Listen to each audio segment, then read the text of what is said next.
Kalau mana kita India ring kedua kan kalsan kan dia India sarkarin tun macam kan lo nation selain taka kan in kalpo china min hi sak atum chung chang thu do da tu le hey chiao lui dunga min chen da tu ra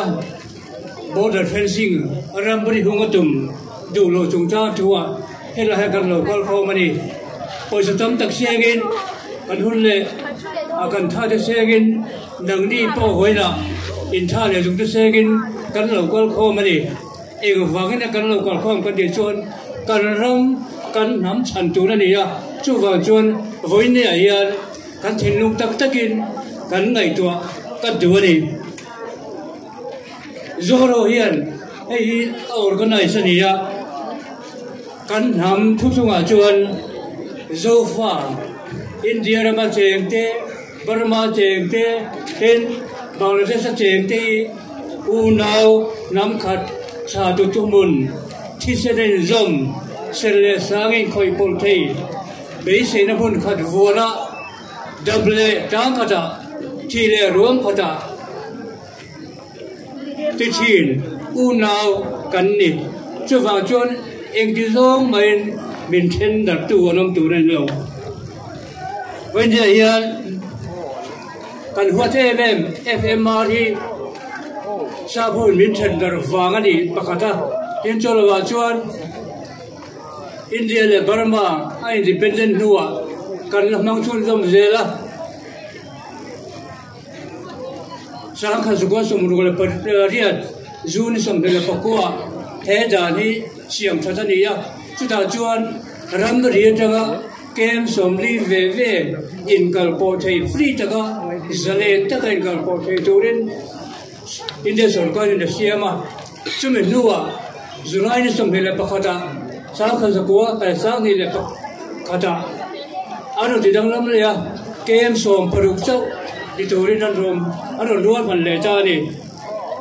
คุณเราก็จะรับผลเนี่ยจวนเหตุด่านที่เชียอันตุมตาอุณาวมุดกระชุลขัดกวนเจ้กันอินเดียนกันอินกัลโปเทียชินนะคะบินดันอันตัวจวนจวนกันดูเราว่าผลเนี่ยยันดูดาตัวเรนกันเราก็อันนี้จู่ไม่จะนวินรำริหุงอันตุมเลยเจล่าจัตุอานะเจียวชักมีเท่าไหร่เจียวทั้งมีอูน่าเท่บินดันจ่าจุมินวันนี้เห็นมาละจู่กันดูเราว่ากันไรกันจริงนะจันฟูฮีพุ่มเห็นตัวเรียนวันนี้ยังกันเราก็พอมันนี่จู่กันจวนวันนี้ยังกันเราก็ไม่อันนี้เรากันอูน่าจีนที่สัมพีน้ำปังมีเท่าพวกวันนี้เราก็พอมาเฮลัยจะโคตรรักกันมุกมันนี่กันที่ไม่เรากันที่ตักจักกันไงตัวนั้นส่งเสกินกันทีนี่ทีก็อินเดียกันตัวนี้เองวางเงี้ยฮีกันทีงั้มกันทีจวนอีเวนต์อุจวนสาวนี่เลยภาษาอีขันดาราภาษาจุดจวนอาร์ติเคิลสัมทุบเลยปรุกนะปักขันนะจวนจวนดูนำเจ้าบิ๊กตะกิน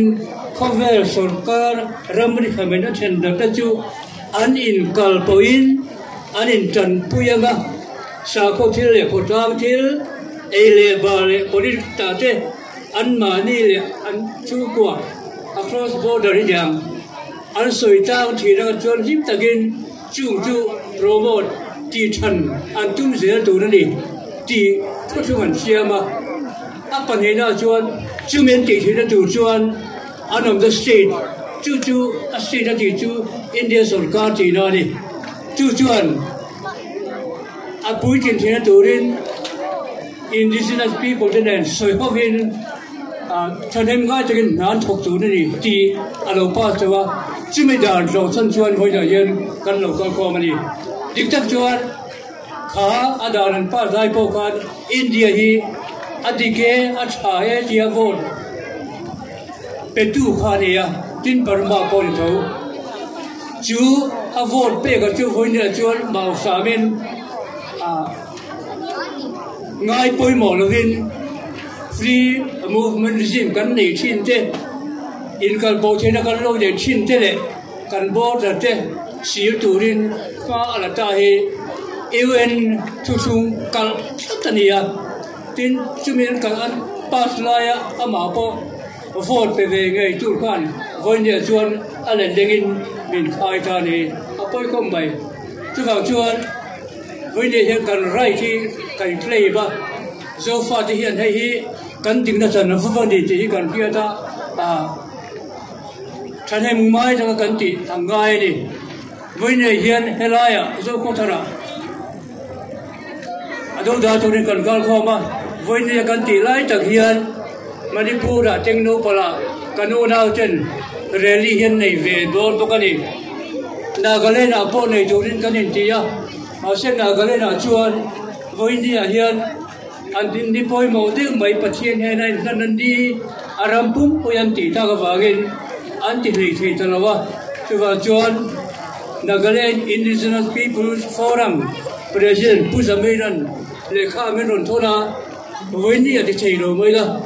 nakina kan ti ve don tho an ti ya in Arunachal Pradesh po lekha no siama engati nge hela hian milon ham sia mai le ke ni hi kan du ve thoma lo man ti ya chuwa chuan voi ne kan tiang tho hian ti ven to ba chuan na kin loka an ti do na ni ti ka kan soi adu ani voi ne hian he da hian kan ru khoya a thalowa anul ronga tangai da nei lo thil ti ani ya ten zo fa ti bin ngai poi mo lo zia atilam chianga chuwa chuan voi ne hian thalai ju eng tin ngin chan don zo fa ti khovela kan ral don lo ral lo turin pathian min siam chuwa chuan he ni kan ti dang hian eng thil pani FMR le border fencing he that chắc kan đầu tiên đầu đến thalai te in lo pen chu angai ni hoina hian to bera chuan India sarkar po an ngen tu ni he an thil ti hi sur le second ti ya in chu ba ga chuan khovel sarkar jong jong po kan nge na he thil je thelo tu ra India sarkar bin soi po ya that ka ma min la pui tu ren kan so ma ni it is a vine na lo thu